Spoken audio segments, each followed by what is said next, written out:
check out this new state-of-the-art model. We should push this to production. Think again. Do you understand why we wouldn't push a model that we read about in archive to production? Because you guys aren't comfortable with change? Oh boy. Do you have any idea how much work it takes to build, train, validate, and deploy a model into our pipelines? I could do that in a couple hours. A model created by academics can take weeks for us to re-engineer and get working within our production pipelines. The other thing is the accuracy gains you're seeing, we don't know if that's going to translate over to the problems we're trying to solve. And even if it does improve accuracy, 1 or 2% accuracy isn't that big a deal for a lot of the applications and often not worth upgrading just for that. So if you don't read archive all day, how do you improve your models? There are a lot of things we do.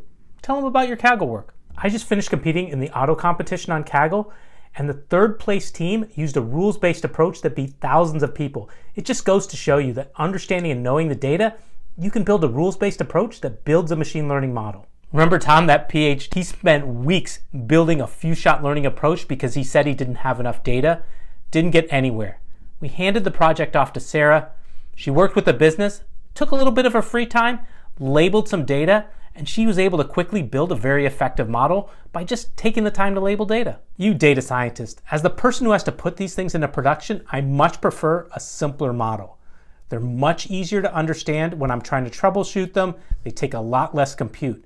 If you look at our data quality pipelines that we have, they're all using very simple bag of words models. I know you guys have those fancy transformer models, but those things take way too much compute, way too much resources.